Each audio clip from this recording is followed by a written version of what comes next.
Hello students, कैसे हैं आप सब। आशा करती हूँ कि आपका लॉकडाउन पीरियड अच्छा जा रहा होगा। आप अपने परिवार के साथ सुरक्षित होंगे।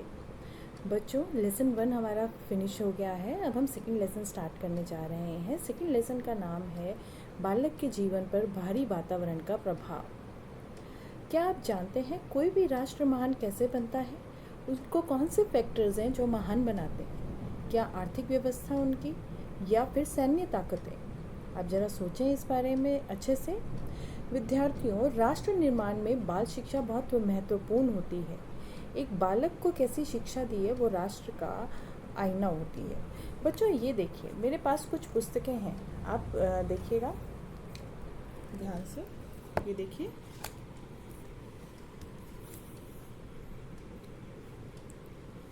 कुछ पुस्तकें हैं मेरे पास।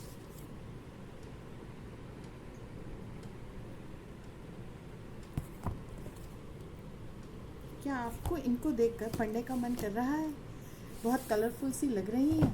देखिए, आप भी कुछ पुस्तकें पढ़ते होंगे, आपके माता पिता ने ला के दी होंगी। तो आज का जो टॉपिक है हमारा, वो हम पुस्तकों के बारे में ही पढ़ने जा रहे हैं। पुस्तकें क्या हैं, वो हमारे लिए कितनी फ़ायदेमंद हैं, क्या उनके नुकसान हैं, कैसी पुस्तकें छोटे बच्चों को देनी चाहिए, और माता पिता और अध्यापकों का क्या रोल होता है। बच्चों, इस यूनिट में से 2 मार्क्स का क्वेश्चन आता है। मल्टीपल चॉइस क्वेश्चन में भी आ सकता है, या जो फैक्टर्स हैं अफेक्ट करते हैं एक बच्चे के व्यक्तित्व को, उनके ऊपर भी आ सकता है। तो आज हम फर्स्ट फैक्टर पढ़ेंगे, वो है पुस्तकें।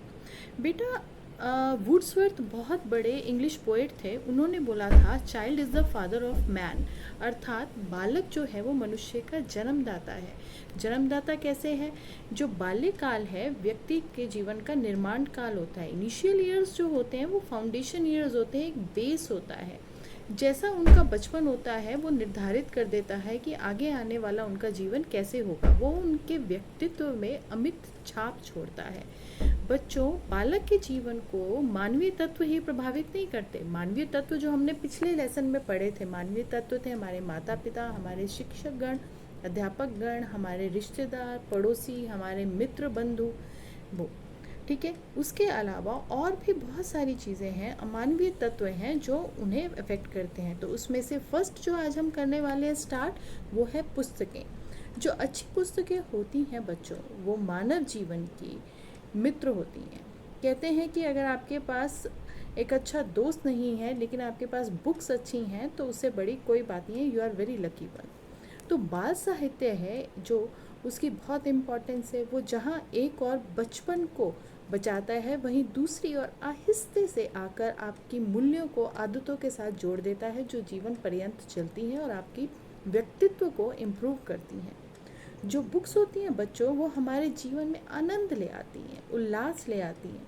जब हम खाली समय में खाली होते हैं, हमारे साथ कोई खेलने वाला बंधु नहीं होता या हमारे भाई बहन नहीं होते, तो हम कोई भी एक इंटरेस्टिंग सी बुक लेके पढ़ना स्टार्ट कर देते हैं।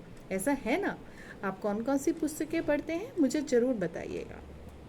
अब बच्चों, ये जो पुस्तकें होती हैं कितने प्रकार की होती हैं, आप सोचिए ज़रा। जो पुस्तकें हैं वो विभिन्न प्रकार की होती हैं, उनका कोई अंत ही नहीं है। कभी आपने लाइब्रेरी में विज़िट किया होगा तो आपको मन करता है वो इंटरेस्टिंग सी बुक्स कोई भी उठा के देख लें, पढ़ने बैठ जाए। तो पुस्तकों के प्रकार जब अगर आ जाए, आप कोई पूछे आपसे, तो आप उसका क्या आंसर देंगे? पुस्तकें धार्मिक होती हैं, जैसे कि रामायण, महाभारत, कुरान, गुरु ग्रंथ साहिब जी। कला संबंधित होती हैं, जो ड्राइंग की होती हैं, आपकी आर्ट एंड क्राफ्ट की बुक्स होती हैं, कलरिंग बुक्स होती हैं, एक्टिविटी बेस्ड होती हैं, जो छोटे बच्चों को कोई भी रिटन वर्क्स इंट्रोड्यूस कराने से पहले बच्चों को सिखाई जाती हैं। बाल साहित्य की होती हैं, इसमें आपकी विषय संबंधित भी किताबें होती हैं, कहानियों वाली किताबें होती हैं, प्रेरणादायक भी किताबें होती हैं, वीरों से संबंधित होती हैं। ठीक है बच्चों, और साथ ही साथ हमारी लोक साहित्य, जो हमारे भारत में हमारी अपनी अपनी लोक साहित्य की किताबें हैं, जिनमें हमारी लोक कलाएं दिखाई जाती हैं, उनमें जो इम्पॉर्टेंट हीरोज़ होते हैं उनके बारे में बताया जाता है, अपनी लोक भाषा में उनमें लिखा रहता है। तो साथ ही बच्चों, विद्वानों की भी जीवनियाँ हम पढ़ते हैं, प्रेरणादायक किताबें भी होती हैं और प्रयोगात्मक भी होती हैं। साथ साथ बच्चों, आपको कॉमिक्स पढ़ना भी अच्छा लगता है। किसने नहीं पढ़ी होगी अपने बचपन में? पिंकी एंड बबलू की कहानियाँ, चंपक, मोटू पतलू, फौलादी सिंह, ये सब बच्चों ने पढ़ी होती हैं। तो बच्चे किताबों का भंडार तो बहुत बड़ा है, उनके बारे में हम जितना डिस्कस करें कम है। देखिए बच्चे, आज के टाइम में जब बहुत सारी इलेक्ट्रॉनिक में हम लॉकडाउन पीरियड की भी बात करते हैं, तो आप सब कैसे पढ़ रहे हैं? ई लर्निंग कर रहे हैं, यानी कि इलेक्ट्रॉनिक मीडिया से पढ़ाई करना स्टार्ट कर चुके हैं आप। इसमें बहुत सारी बुक्स जो हैं वो PDF फॉर्मेट में दिखने लग गए हैं। ऐसे ही अब ई लाइब्रेरीज़ भी बन गई हैं। आप सर्च करिएगा, आपको वहाँ पे बहुत सारी इंटरेस्टिंग बुक्स मिलेंगी। चलो, ये तो हुई आज के टाइम की बात। अब हम थोड़ा सा आ जाते हैं अपने सिलेबस की तरफ। बच्चों, आपने कभी सोचा है कि बच्चों की बुक्स कैसी होनी चाहिए? क्या वो बहुत लेंदी होनी चाहिए, बड़ी सी होनी चाहिए, कैसी होनी चाहिए?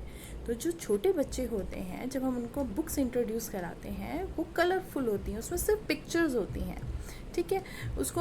उसमें अल्फ़ाबेट्स भी अगर इंट्रोड्यूस कराते हैं, अनार, ये व्यंजन, अक्षर ज्ञान भी देने लगते हैं, तो सबसे पहले किताबों में चित्र होते हैं, चित्र बेस्ड होती हैं। तो चित्र कैसे होने चाहिए? कलरफुल होने चाहिए, रंग भरे होने चाहिए, मोटी छपाई वाले होनी चाहिए बुक जो होती है, ठीक है। उसमें बड़े बड़े लिखे होने चाहिए, बोल्ड लेटर्स होने चाहिए, और उसका कागज़ बहुत स्मूथ होना चाहिए, ग्लॉसी होना चाहिए, अच्छा कागज़ होना चाहिए बेसिकली, ठीक है। अभी हम आपको दिखाते हैं कि कैसी होनी चाहिए। देखिए, कलरफुल, ये आप देख रहे हैं, ये बुक मेरे पास कितनी कलरफुल ब्राइट सी है, ठीक है। इसमें वर्ड्स भी बड़े साइज़ के हैं। जो आप नॉर्मल स्कूल में अपनी सब्जेक्ट्स वाले विषय संबंधित किताबें पढ़ते हैं, उनमें स्मॉल लेटर्स होता है। और जो मैं बात कर रही थी कि कलरफुल होनी चाहिए और उसमें पिक्चर बेस्ड होनी चाहिए, तो वो भी आप देखिए, ये देखिए कितनी बड़ी बड़ी पिक्चर्स हैं। आप दूर से ही देख के बच्चों से पूछेंगे, अगर उनको एक बार इंट्रोड्यूस कर देंगे तो वो दूर से ही बताएंगे। मछली है, डॉल्फिन है, पैराशूट है, एरोप्लेन है। तो ये है अच्छी बुक्स का संसार। तो और देखिए, और कैसी बुक्स हम बच्चों को इंट्रोड्यूस करा सकते हैं। जो भी बुक्स हों बच्चों को आप दें, छोटे बच्चों को, वो उनके उम्र रिलेटेड होनी चाहिए, एज रिलेटेड, उम्र आधारित होनी चाहिए, उनकी जिल्द अच्छी होनी चाहिए। आजकल तो बच्चों, छोटे बच्चों की बुक्स ऐसी आती हैं कि उनका पेपर बहुत थिक होता है, वो फटता भी नहीं है। तो वो मजबूत ज़रूर होनी चाहिए, क्योंकि छोटे बच्चे हैं, अभी उनको बुक्स की इतनी इंपॉर्टेंस नहीं पता, तो वो पेपर्स फाड़ भी सकते हैं।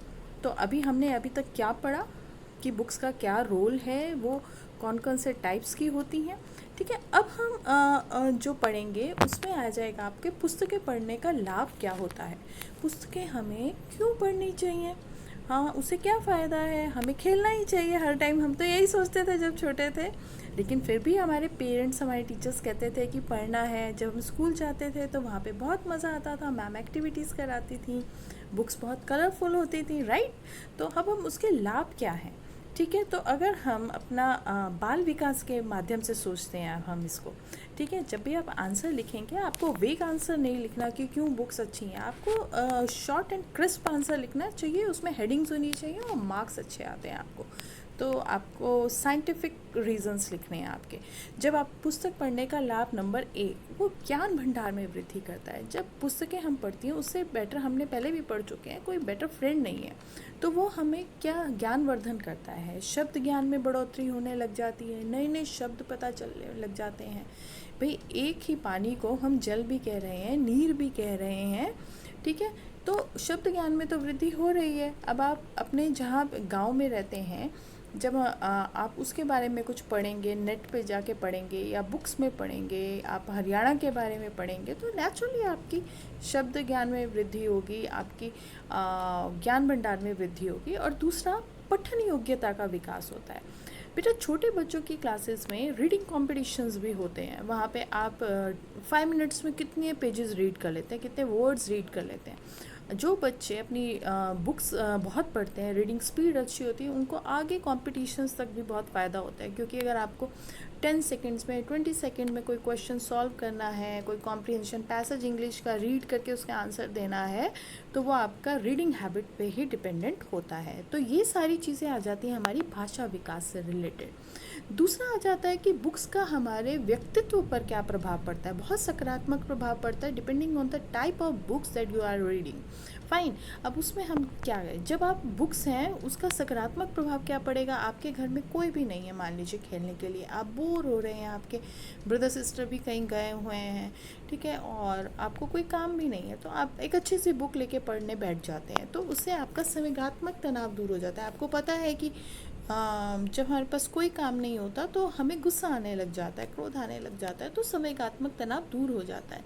दूसरा, बुक्स में इतना अच्छी बातें होती हैं कि हमें नैतिक शिक्षा मिलती है। मोरल स्टोरीज़ आप पढ़ते हैं जिसमें नैतिक मूल्यों के ऊपर विचार किया गया होता है। जो स्टोरीज़ होती हैं उनका जो एंड रिजल्ट होता है, कंक्लूज़न होता है, मोरल ऑफ द स्टोरी होता है, उसमें कोई ना कोई हमें शिक्षा मिल रही होती है। आप याद कीजिए कि हमने जब टॉर्टवाइज एंड हेयर वाली स्टोरी जब पढ़ी होगी बचपन में, तो वो हमें क्यों अच्छी लगी थी, क्यों कि टॉर्टवाइज जो धीरे धीरे भी चलता था वो फिर भी फर्स्ट आ गया था। तो मोरल ऑफ द स्टोरी ये था कि जो हार्ड वर्क करते हैं वो फर्स्ट आ जाते हैं। जो हमेशा हमें दिखता है बहुत फास्ट काम कर रहा होता है, ज़रूरी नहीं है वही सक्सेसफुल हो। रेगुलर स्टडी वर्क करने वाले भी सक्सेसफुल होते हैं। दूसरा आ जाता है बच्चों चरित्र निर्माण। जो स्टोरीज़ हैं अपनी इंडिया में जितनी भी हैं, लोक साहित्य की हम बात करें, लोक कहानियाँ लें, वो ऐसी स्टोरी हैं कि स्टोरीज़ हैं, चरित्र का निर्माण होता है हमारा। हम स्वामी विवेकानंद जी की जीवनी पढ़ लें, हम महात्मा बुद्ध की पढ़ लें, हम भगवान श्री राम का पढ़ लें, जीवन देखें, तो उनमें चरित्र निर्माण की बात की जाती है। साथ ही साथ जब हम किताबें पढ़ते हैं तो हमारी मानसिक क्षमताओं का भी विकास होता है। हमारी मानसिक क्षमताओं में भी दक्षता आती है। वो दक्षता कैसे आती है कि हमारी कल्पना शक्ति का विकास होने लगता है। जब हम स्टोरीज़ बुक पढ़ने लग जाते हैं तो हम कल्पनाओं में खो जाते हैं। हमारी परियों की बातें याद आती हैं हमको। हमें लगता है कोई परी है, क्लाउड्स ने कोई फॉर्मेशन ले लिया, तो हम कहेंगे देखो वो फिश बन गई, एलिफेंट बन गया, कोई हॉर्स बन गया। तो ये हमारी इमेजिनेशंस हैं। हम बहुत इमेजिनरी हो जाते हैं, और जो इमेजिनेशन करते हैं वो आगे जाके सक्सेसफुल बनते हैं। इमेजिनेशन ही नई चीज़ जननी होती है, कोई नई चीज़ का विकास करने में सहायक होती है। बच्चों साथ ही साथ सोचने समझने की शक्ति का भी विकास होता है। हमारी जो सोचने समझने की शक्ति है उसमें हम बहुत सारे वाइज ले आते हैं, क्यों हो रहा है, कैसे हो रहा है, तार्किक योग्यता हमारी बढ़ने लग जाती है, और प्रश्न करने की क्षमता, दक्षता बढ़ जाती है। और जब हम प्रश्न करने की क्षमता, दक्षता बढ़ती है तो वो लर्निंग का आधार बनती है। ठीक है बच्चों। और चित्र पहचान कर भी चित्र पहचानो, शब्दों को जानना कि चित्र पहचान के आपको फ़ोटो दिखाई, आपने फटाफट आइडेंटिफाई कर लिया, ये सब भी आप किताबों से ही सीखते हैं। और एक बड़ी मज़ेदार चीज़ आप जो सीखते हैं जब आप स्टोरीज़ पढ़ने लग जाते हैं, अगर मान लीजिए आपने कोई हिंदी में या इंग्लिश में कोई स्टोरी पढ़ी, तो आपका कोई प्रश्न आया, तो आप उस स्टोरी की सीक्वेंसिंग लिख लेते हैं कि पहले क्या हुआ। फॉर एग्ज़ाम्पल थर्स्टी क्रो की स्टोरी, प्यासे कौवे की स्टोरी को याद कीजिए, पहले क्या हुआ, बीच में क्या हुआ, लास्ट में क्या हुआ। तो ये सीक्वेंसिंग है, ये आपको हेल्प आउट करती है आपकी मेमोरी इंक्रीज़ करने में। अब ये तो हमने पढ़े थे लाभ में एक बार फिर से रिवाइज़ करती हूँ। इसमें हमने भाषा विकास के अलग अलग पॉइंट्स कवर अप किए थे, फिर व्यक्तित्व पर सकारात्मक प्रभाव क्या पड़ा था वो हमने कवर अप किए थे, फिर हमने मानसिक क्षमताओं का कैसे विकास हुआ किताबों से पढ़ने से वो हमने स्टडी किया। फिर साथ ही साथ हमने इसमें कैसे हम रिकॉल मेथड से किसी भी स्टोरी की सीक्वेंसिंग कर सकते हैं। जितनी ज़्यादा रीडिंग करेंगे इन सब क्षमताओं का विकास होगा। देखिए बच्चों, कोई भी चीज़ अगर अधिक हम करने लगें तो उसकी हानि उसके साथ ही आती है। तो अधिक किताबों को पढ़ने से कौन कौन सी हानियां हैं, आपका क्वेश्चन आ रहे अगर कि किताबें हमारे जीवन पे क्या प्रभाव डालती हैं, तो आपने लाभ भी लिखना है और हानियां भी लिखनी है।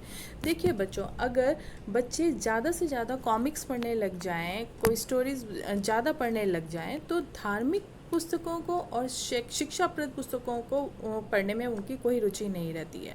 ठीक है, तो उनको नुकसान होता है, क्योंकि उनको अपनी सिलेबस का बुक नहीं करना है। मान लीजिए कोई सपोज़ कर लीजिए टेस्ट आ रहा है, तो वो नहीं पढ़ना उन लोगों को, बच्चों को, और उनको सबसे पहले कॉमिक्स फिनिश करनी है या स्टोरी वाली बुक फिनिश करनी है, जो उनके लिए प्रॉब्लम क्रिएट कर देती है। दूसरा, वास्तविकता और काल्पनिक जो जगत है उसमें वो डिफ्रेंशिएट ही नहीं कर पाते हैं, अंतर ही नहीं कर पाते हैं। उनको लगता है परियां आएंगी उनको बचा लेंगी, तो मेहनत नहीं करनी पड़ेगी।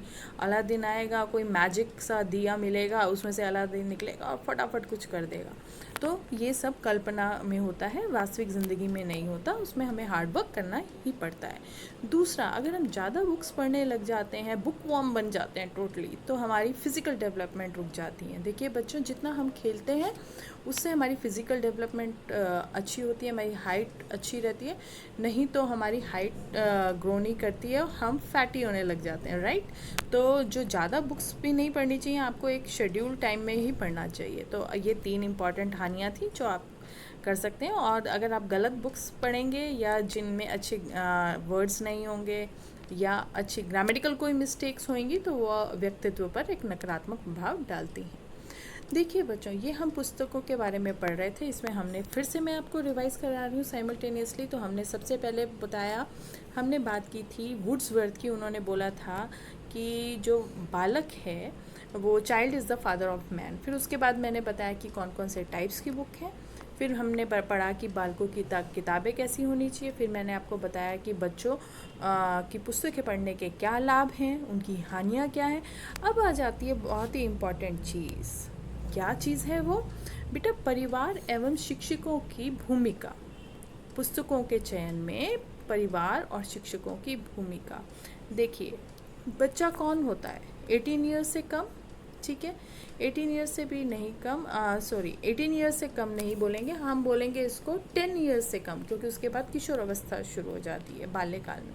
तो बाल्यकाल में जो बच्चा इतना परिपक्व नहीं होता, उसे अपने सही और गलत का समझ नहीं होता। तो परिवार एवं शिक्षकों की भूमिका क्या है? इसमें बालकों को अच्छी पुस्तक चुनने में हेल्प करनी चाहिए उनको, ठीक है। बच्चों का एक टाइम टेबल शेड्यूल बना लेना चाहिए कि उनको कितनी देर तक स्टोरी बुक्स पढ़नी है।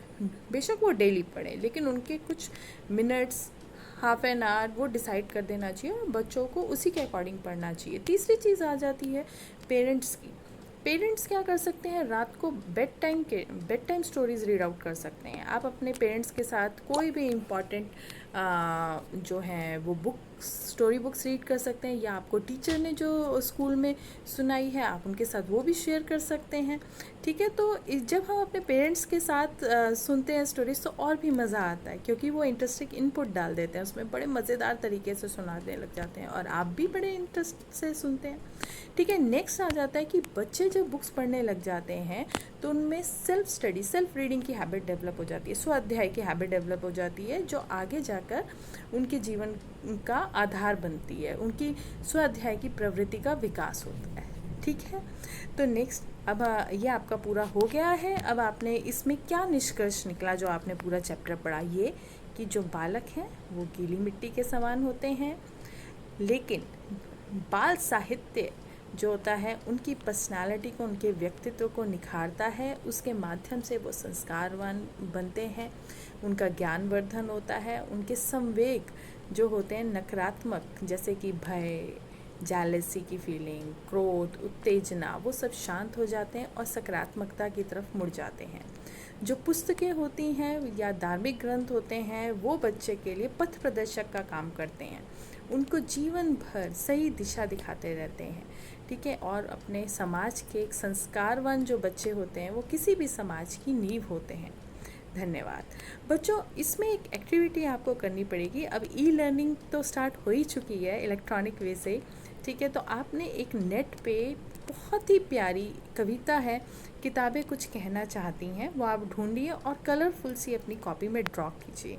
और आपका इस पूरे जो आज हमने कंटेंट किया, इसका प्रश्न क्या बन के निकल के आता है, अगर पेपर में आएगा आपके 2010 में भी आया, 12 में भी आया थिंक, तो बालक पर पुस्तकों का क्या प्रभाव पड़ता है, आप इसको सॉल्व करिएगा। आपके साथ नोट्स शेयर कर दिए जाएंगे। Thank you.